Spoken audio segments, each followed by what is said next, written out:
Então vamos fechar o olho, galera, para a gente iniciar aí, ó. A gente trocar uma ideia com Deus aí e pedir para Ele abençoar a gente, né?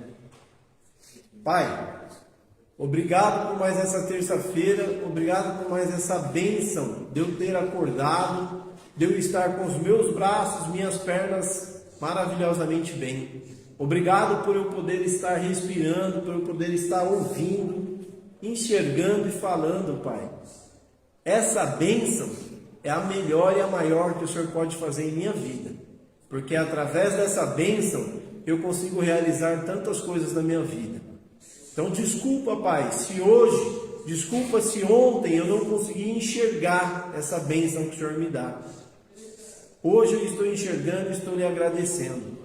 Obrigado por acreditar em mim, onde todos não acreditam, onde todos deixaram de acreditar, o Senhor nunca deixou. Por isso o Senhor me deu a bênção da vida no dia de hoje. O Senhor me permitiu acordar em plena saúde, para que eu possa fazer diferente. Obrigado por não desistir, obrigado por me amar, obrigado, Pai, por não me julgar. Porque o Senhor é a única pessoa que não me julga, é a única pessoa que não desiste de mim, é a única pessoa que vai me amar incondicionalmente, Pai. E até ontem, Pai, eu não via isso, eu não percebia isso.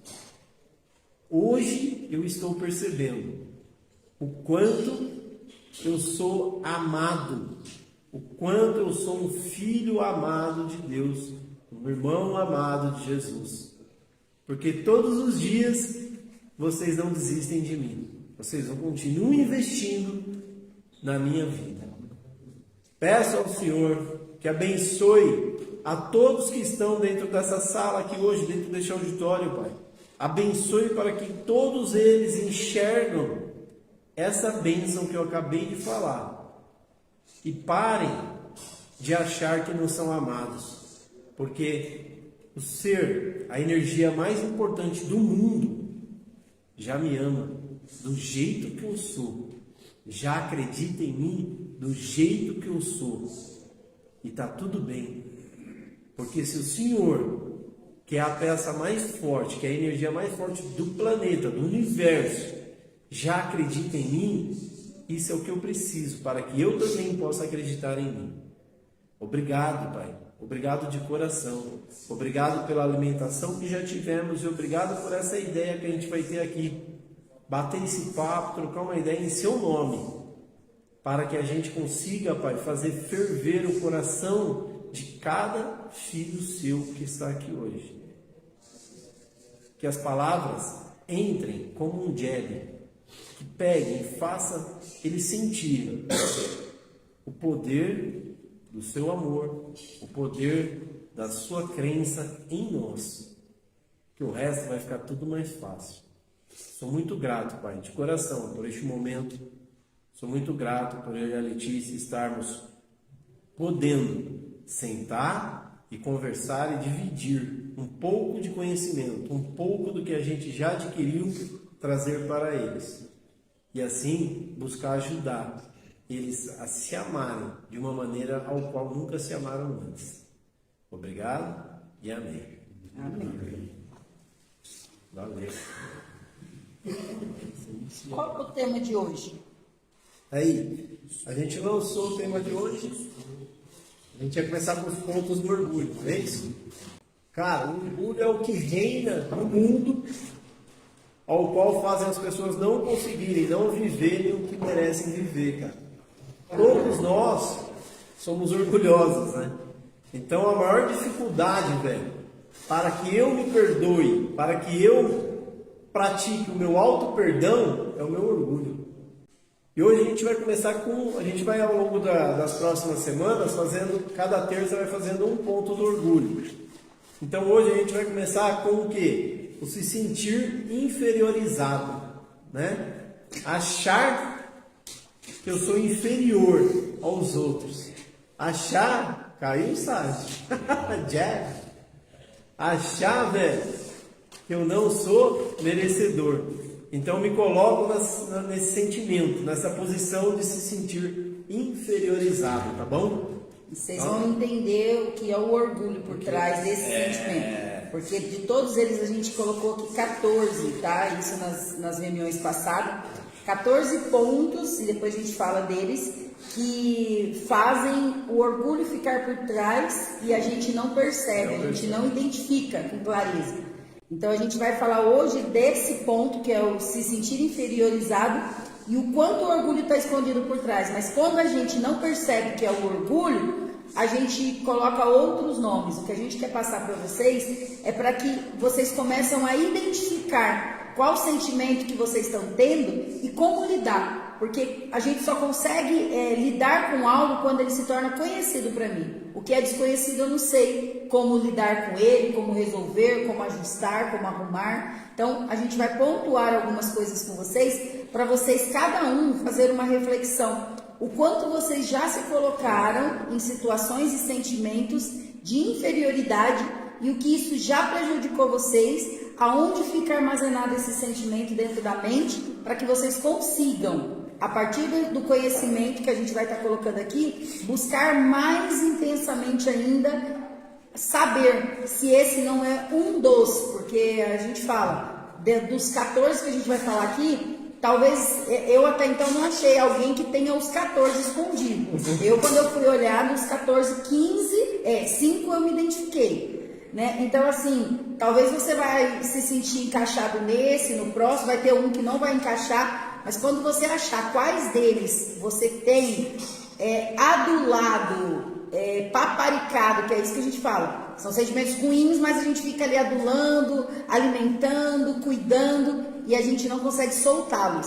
Então, a partir do momento que você entende, identifica, aí vai ficar mais fácil de você entender como resolver para que ele não se torne um gatilho para você buscar uma fuga aí nas substâncias, ok? Beleza, então começa aí com a palavra. Então vamos lá. Pode ser? Pode. Eu vou colocar aqui, eu vou ler aqui quem está marcando, quiser marcar depois. Só um detalhe. A gente sempre busca, tá, galera? Lidar o quê? Ligar a espiritualidade com a inteligência emocional, que aí vocês vão ver que tem tudo a ver, tá? Para quem, os mais antigos aqui que já estão assistindo há mais tempo já sabem, mas vocês estão novatos aí vocês vão entender que tem tudo a ver, cara. Tudo a ver. E, cara, e na Bíblia tem tudo, cara. A Bíblia é um guia perfeito, velho, para a vida do ser humano. Só que, né, o nosso orgulho não permite parar e sentar e estudar a Bíblia. Por quê? O meu orgulho acha que eu vou o quê? Vou parecer muito crente. Não, isso eu não sou crente, eu sou muito religioso, isso aí não é para mim. E ler Bíblia, nada. É assim que a gente pensa, tá? Mais de 90, por mais que a gente tenha um número muito alto de pessoas espiritualizadas hoje, mas mais de 90% do planeta ainda enxerga isso como algo muito religioso e não busca estudar e entender o que é. Então vocês vão ver que o que vai estar falando aqui tem a ver com o que a gente vai explicar de uma maneira mais técnica, mais científica.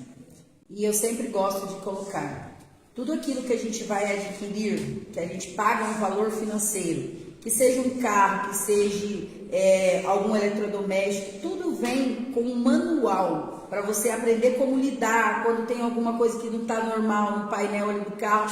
Tem lá um manual, mas a maioria nunca leram um manual de um carro, mesmo que tirou ele da loja. Mas se você vê alguma coisa estranha, você sabe que o manual vai te explicar como solucionar aquilo. O manual do ser humano, das pessoas, é a Bíblia. Por mais que você não goste ou não vai te tornar religioso, mas são sabedorias que, se você conseguir ter um olhar para este livro, não se tornando religioso, mas buscando uma conexão espiritual e trazendo para a sua realidade, você vai ver que faz todo sentido. Eu vou estar lendo aqui Juízes 6, versículo 11. Um anjo fala com Gideão, que tem tudo a ver com o tema nosso hoje de se sentir inferiorizado. E aí vocês vão entender o porquê. Então o anjo do Senhor veio e assentou-se debaixo do carvalho, que estava em Ofra, que pertencia a Joas, Absarita. Gideão, seu filho, estava malhando trigo no lagar, para o salvar dos midianitas. Então o anjo do Senhor lhe apareceu e lhes disse: o Senhor é contigo, varão valoroso. Mas Gideão lhe respondeu: ai, meu Senhor, se o Senhor é conosco, porque tudo isto nos sobreveio. Ele estava falando sobre as perseguições, tá? E o que é feito de todas as suas maravilhas que os nossos pais nos contaram, dizendo: não nos fez o Senhor subir do Egito, porém agora o Senhor nos desamparou e nos deu nas mãos dos midianitas. Então o Senhor olhou para ele e disse: vai nesta tua força e livrarás a Israel da mão dos midianitas. Porventura não te enviei eu? Disse o Senhor. E ele lhe disse: ai, meu Senhor, com que livrarei a Israel? Eis que o meu milheiro e a minha família é o mais pobre de Manassés, e eu sou o menor da casa do meu pai. E o Senhor lhe disse: portanto, eu hei de ser contigo. Tu ferirás aos midianitas como se fossem um só homem. E ele lhe disse: se agora tenho achado graça aos teus olhos, então me dê um sinal de que o que o Senhor fala, falas comigo. Quando a gente lê essa passagem, qual que é o olhar que a gente traz, né? Um anjo chegou até Gideão falando para ele que era com ele, que ele era valoroso, mas ainda assim um complexo de inferioridade quando a gente lê o versículo 13, né? Que ele fala: eu sou o menor da casa dos meus pais, eu sou o mais pequeno, a minha família é o mais pobre. Ele não está ouvindo o que o anjo está dizendo para ele, que é para ele ir, que vai ser com ele. O que muitas vezes nós não prestamos atenção é que Deus já nos deu muitos sinais, assim como o Alex fez na oração.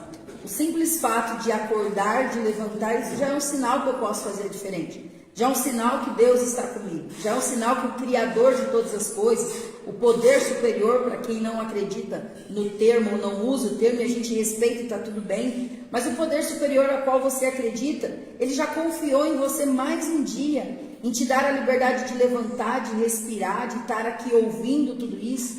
Então não se faça como Gideão, de pedir muitos sinais, porque por mais que ele tinha uma conexão, o pai dele já tinha uma conexão, ainda assim ele ouvindo que o Senhor era com ele, que ele iria conseguir ferir, né, aos midianitas, como se fosse um único homem, ainda assim ele pede sinais, ainda assim ele quer mais prova.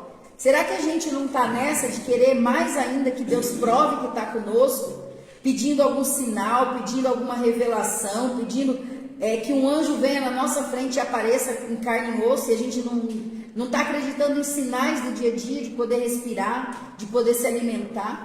Quantos aqui já passaram por situações de passar dias sem comer, passar dias sem ter um alimento, procurando alguma coisa para saciar a fome? Então, se hoje você está onde você está, se você tem o que você tem, já é um sinal que Ele te ama e que Ele acredita que você é capaz. O que está faltando é você encontrar dentro de você essa capacidade para sair desse sentimento de se sentir inferior. Mas agora a gente vai falar aqui alguns momentos e pontos e situações da onde talvez foi instalado em vocês. Quando a gente fala instalado, eu sempre gosto de falar isso. 80% do que nós somos hoje como adultos é do que a gente viu, ouviu e sentiu até os nossos 12 anos de idade com quem a gente conviveu. Então, muita coisa que você faz hoje e não identifica foi algo que você ouviu algum tipo de situação dentro da casa dos pais, dos avós, das pessoas a qual você conviveu. O que vai fazer você modificar é o conhecimento, entender e achar onde estão essas memórias, tá? Que o Alex vai estar explicando sobre isso, para que você consiga trocar, para que você consiga ressignificar aquele algo que foi instalado, que te fez se sentir inferior, como algumas comunicações de pai e mãe, que você não é capaz, que isso não é para você, que o seu primo é melhor, que o seu vizinho é melhor, que o teu irmão é melhor, que a tua irmã é melhor, que você não faz nada direito, que você quebra tudo. Isso foram comunicações que ao longo da nossa infância foi trazendo para a gente o sentimento de que eu sou inferior a todas as outras pessoas, eu não mereço ter uma vida diferente, então onde eu tô tá bom, tá valendo, e não é assim que Deus quer pra gente, não é assim que o poder superior quer. Quem aqui, cara, tem de 35 anos pra cima? Vamos lá, levanta a mão aí, galera. 35, uma galera, hein, meu? Bacana, show de bola. Então, ó, vamos lá. Quem tem acima de 35, muito provavelmente tem aí pais com de 55, 60 anos para lá, né? Então você vê, para entender um pouco mais do que eu vou falar agora, que são o quê? São sobre nossas crenças. Alguém aqui sabe o que é crença? Tem um conhecimento do que é crença?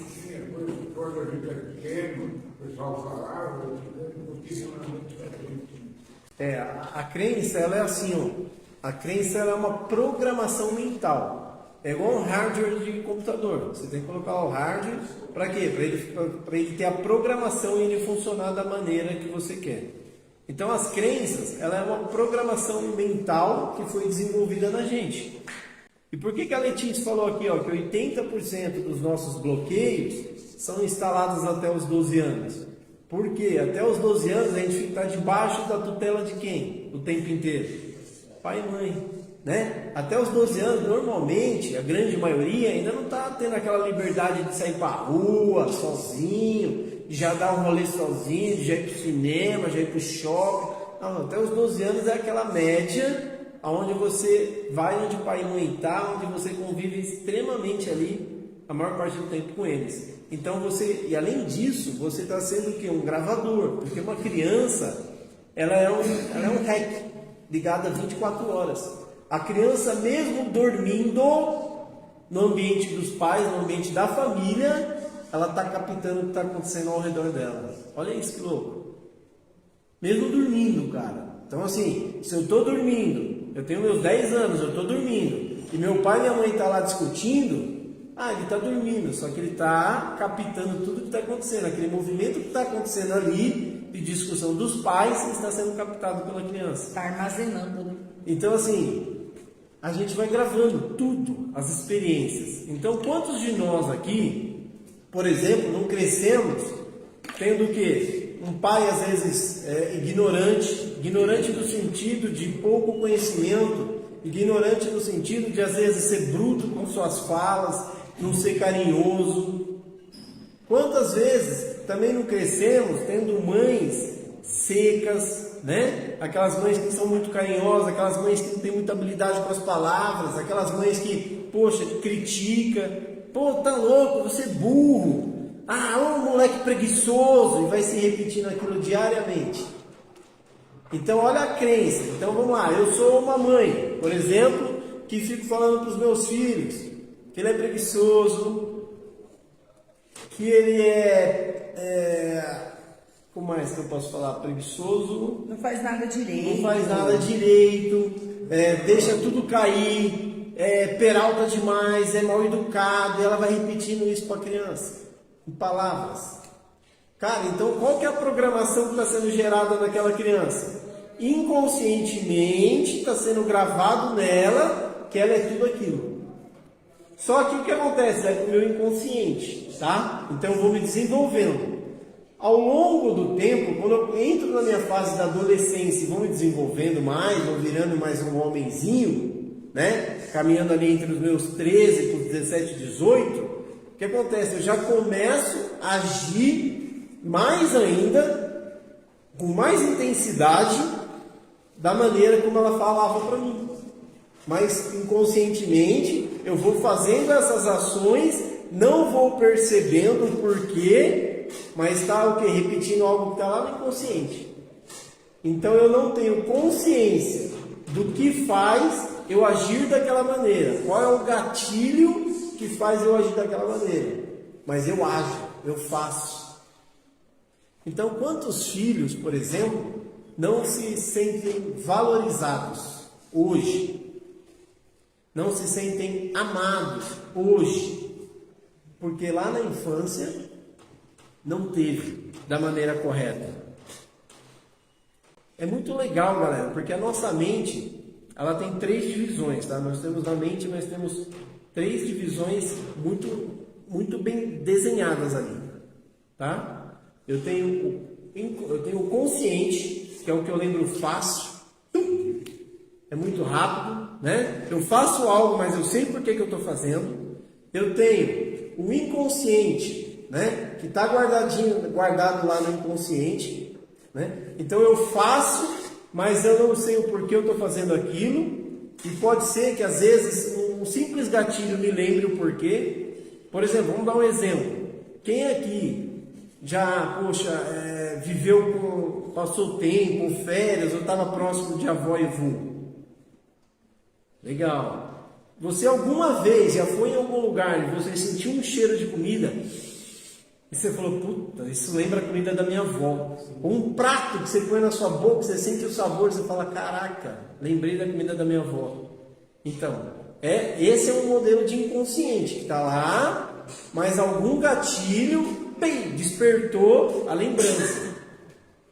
E aí a gente tem o terceiro módulo, que é o quê? Que é o vilão da história. Que é o subconsciente, velho. Entendeu? Que é o mundão negro que está lá dentro, onde está toda a casca, toda a sujeira que nós vivemos lá na maioria da parte, na nossa infância, está nesse subconsciente. Então lá está o óleo, lá está a gordura, lá está a poeira, está toda a sujeira no subconsciente. Aí a grande dificuldade, porque o subconsciente, velho, é o submundo. É lá no mundão negro mesmo. Aí eu tenho mais dificuldade de acessar e entender onde está aquela sujeira. É algo muito mais profundo para eu conseguir enxergar. Então vamos lá. O sentimento de inferioridade pode ter sido construído, por exemplo, num simples ato bom. Aí eu vou trazer, olha para cá. O exemplo eu trago, eu sempre gosto de trabalhar, né? Quem é mais antigo aí sabe. Eu gosto de trabalhar comigo como exemplo. Por quê? Para mostrar para vocês que nós somos iguais. Então, como que a minha inferiorização se manifestou, por exemplo, na minha profissão? Antes do divórcio, fui 17 anos, eu estive como publicitário. Então eu trabalhava no setor de criação. Então, essas campanhas de filmes, vídeos que vocês verem na TV, bonitos, anúncios de revista, eu estava lá na criação, eu era um dos criativos. É lógico, tem diversas agências, diversos produtos, cada agência cuida de um cliente. Mas eu trabalhei sempre em agências grandes. Então eu tive esse privilégio. Eu fui abençoado e não sabia, mas eu fui abençoado de quê? De trabalhar só em agência grande, só em agência top. Então, cara, era só cliente gigante. Então eu fazia os melhores comerciais, os melhores anúncios, aqueles trabalhos com mais grana para ser feito. Eu sempre tive essa oportunidade. Mas o que é o meu sentimento de inferioridade agora? Vamos trazer, para vocês entenderem como é que é. Olha isso, que louco, cara. Eu trabalhando numa gráfica, eu vi os caras da publicidade ir lá, ver material. E eu falava, pô, que legal isso, cara. Olha aí o trampo que esses caras fazem, velho. Os caras ficam acompanhando o modelo, acompanhando fotografia, ficam vendo os caras filmar. Pô, isso é muito irado, eu quero isso pra mim. E fui atrás. Cara, dessa gráfica, eu saí de férias em um determinado momento e eu tinha um mês de férias, certo? Eu conheci um cara da produção numa agência. E eu liguei pro cara, troquei uma ideia. Eu falei, deixa eu ir aí trabalhar um mês pra você de graça, velho. Eu quero conhecer a agência, velho. Eu quero saber como é que é esse mundo aí de criação, velho. Eu gosto, eu fico pirado nisso. O cara falou, beleza, vem, de graça, né? Quem não quer? Fui lá fazer o meu trampo. A parte que eu fazia também tinha dentro da agência. Então fui lá e fiquei um mês trabalhando de graça. Faltando 4 dias para acabar as férias, eu cheguei nele e falei, esses 4 dias eu vou ficar em casa, pelo menos para me descansar 4 dias. Porque aí isso era numa quarta, segunda-feira eu já volto para gráfica. Ele falou, beleza, Alex, tá bom. Cara, no sábado, de manhã, esse cara ligou para mim e falou, o seguinte, o cara aqui, um outro brother aqui vai sair e pintou a vaga, que é sua. Gostamos do seu trampo. Cara, eu nem voltei para gráfica. Voltei para gráfica na segunda-feira só para pedir a demissão e já voltar para agência. Olha as coisas, até aí é um processo legal, beleza? Estou correndo atrás, estou fazendo a diferença para quem? Para mim, certo? Estou correndo atrás de quem? Do meu sonho. Entrei na agência, cara, comecei a trampar, desenrolando. O horário do meu setor acabava às 7 da noite. O que eu fazia? Eu saía do meu setor e ia lá na criação, o meu era produção. Ficava ali fazendo só as coisinhas de produção. Eu ia lá no meio da criação, trocava ideia com os caras, ficava com os caras até 2, 3 horas da manhã. E desenvolvendo. Com 8 meses, os caras falaram, não, vem para criação. Você é louco, você desenrola, mano, você tem inteligência. Tiraram eu da produção, levaram eu para criação. Pô, eu já estava na criação, velho. Só que na criação, cara, era só realmente, a maioria é uma nata de pessoas com poder aquisitivo maiores, até porque, para se fazer uma boa faculdade de publicidade na época, hoje eu não sei como está, era muito caro. Era mensalidade de 3, 4 pau por mês. Porra, eu ganhava 2, como é que eu ia pagar uma faculdade? Então era a maneira que eu achei, mas me infiltrei com os caras, e foi. Cara, até realmente eu ser colocado como um diretor de arte júnior, foram-se 3 ou 4 anos. Só que eu fui lá e me tornei um diretor de arte. Comecei como júnior, e depois virei diretor de arte sênior. Mas, cara, olha isso que louco, sem fazer faculdade, cara. Autodidata. Me enfiando no meio da galera, aprendendo, os caras vendo, e falando, você é louco, esse cara desenrola, sobe, desenrola, sobe. Só que como eu fui criado, olha isso aqui, vamos lá, gente. A minha mãe criou a gente de uma maneira boa, positiva, mas o que a minha mãe falava constantemente? Filho, olha, não se preocupe em ser um cara rico, não se preocupa, não acha que o dinheiro vai te trazer felicidade. Se preocupe em ter o seu dinheirinho para pagar a continha de luz, de água, ter a sua comidinha para comer, tá bom? Isso daí é o que precisa para a pessoa ser feliz. Então minha mãe repetia constantemente essas palavras, esse ensinamento. Por quê? Porque ela veio de uma criação dessa maneira. E isso foi sendo instalado em mim ao longo da infância. Que eu não precisava ir muito além para ser feliz. E realmente, não é o dinheiro que traz a felicidade. Mas, profissionalmente, o que isso criou em mim? Uma crença limitante de inferioridade. Eu achava que aonde eu cheguei era o máximo. Eu não poderia ir além, por quê? Porque eu não tinha capital.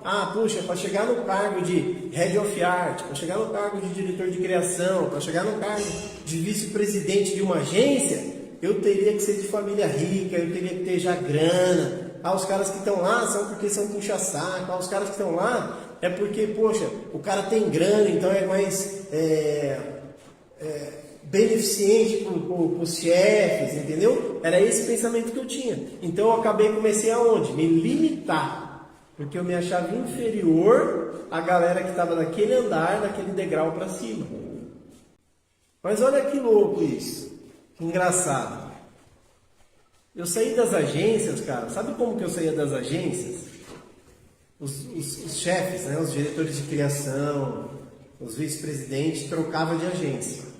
Certo? Os caras iam dar um upgrade de cargo, um upgrade de salário.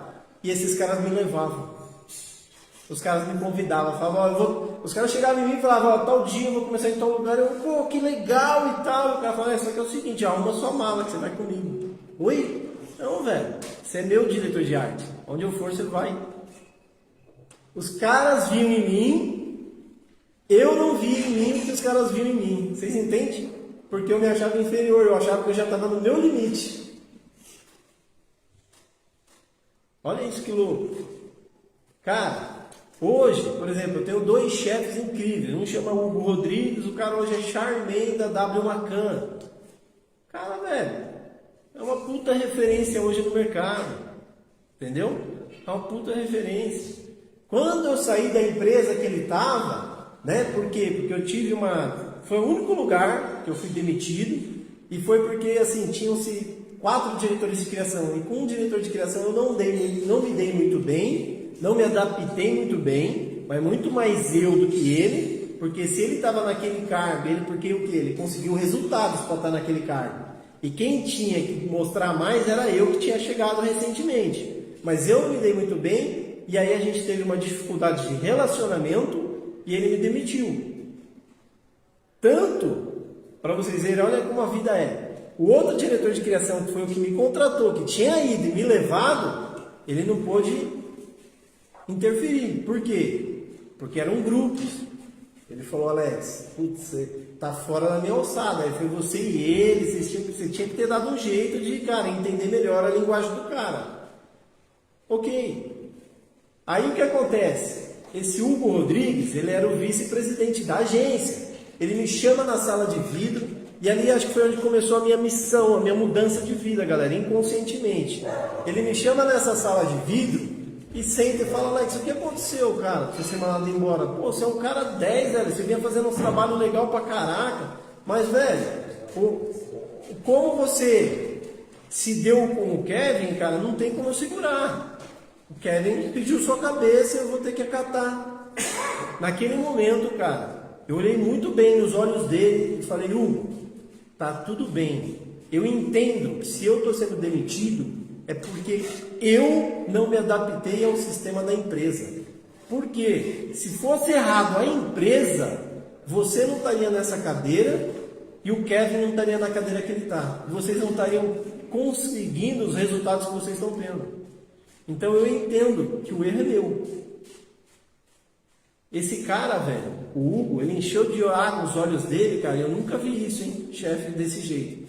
Encheu os olhos de água, ele não chorou, os olhos ficou cheios, ele foi, levantou, ele falou: me dá a mão, me dá um abraço. Eu vou ser o primeiro cara que senta nessa cadeira aqui, demitido, e assume a responsabilidade. Porque todos jogam para fulano, jogam para ciclano, jogam para isso. Você é o primeiro cara, no meu mandato, que senta e chama a responsabilidade. Entende que você pisou na bola. Então assim, olha que legal. Aí eu saio, vou para uma outra agência, porque os outros diretores de criação já encaixou em outra agência. Então olha que detalhe, gente. E aí eu estou mostrando para vocês o sentimento de inferiorização, como foi me atrapalhando. Então quer dizer, um cara que eu não me dei bem, me manda embora, os outros já me encaixam como... Ainda fui para um cargo maior, fui para ser Head of Art em uma outra agência. Aí eu começo a fazer um trampo maneiro pra caramba na outra agência. Começo a fazer uns trampos que saem no Big Brother. Aí vem o e-mail desse Hugo: caralho, meu, que caraca, olha aqui, ó, acompanhei 500 mil views em 2 horas, meu, você é louco, que trampo. Cara, um vice-presidente de uma outra agência, velho, me acompanhar. Olha como a vida nossa é. As pessoas enxergam na gente o que a gente não enxerga. Só que o nosso orgulho, o nosso sentimento de inferiorização não deixa a gente ver, cara. Olha que louco.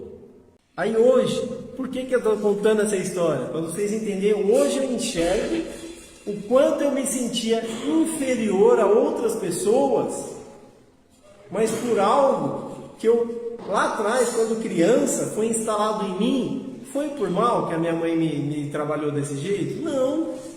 A minha mãe queria o meu bem. Ela sentava e conversava com muito amor. Só que ela instalou em mim, sem querer, que eu tinha que andar naquele limite.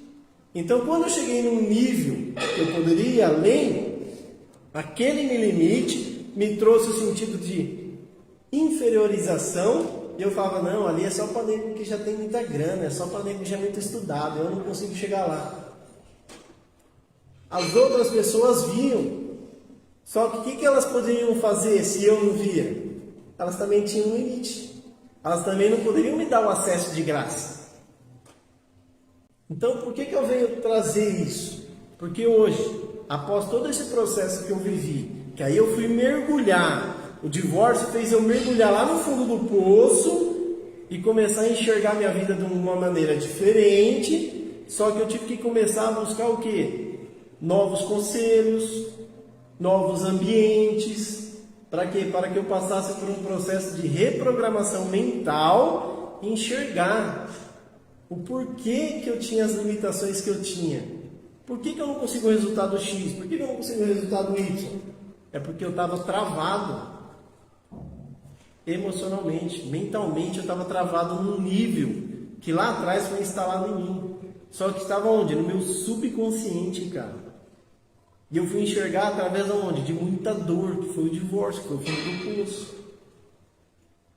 Aí, eu estando aqui, eu comecei a enxergar que eu poderia mudar minha vida. Porque eu vinha fotografar as reuniões, eu vinha filmar as reuniões. Por quê? Eu comecei a ajudar o meu irmão dentro da área publicitária. Eu falei: pô, vou ajudar ele. Né? Ele me ajudava de um lado e eu ajudava ele do outro. E aí eu comecei a participar das reuniões. Eu fui vendo que aquilo era muito encaixado em mim, que a minha vida não era diferente de vocês. Eu fui começando a gostar disso, de trabalhar com treinamentos, de ajudar outras pessoas, porque aqui começou a me ajudar. Nessa eu conheci a Letícia foi me apresentar o quê? A área de desenvolvimento emocional. Ela já vinha fazendo cursos, já vinha fazendo treinamentos. Eu só embarquei no navio, brother. Só que hoje é por isso que eu estou falando. Lá atrás eu não conseguia enxergar. Esse meu orgulho não deixava eu enxergar, cara.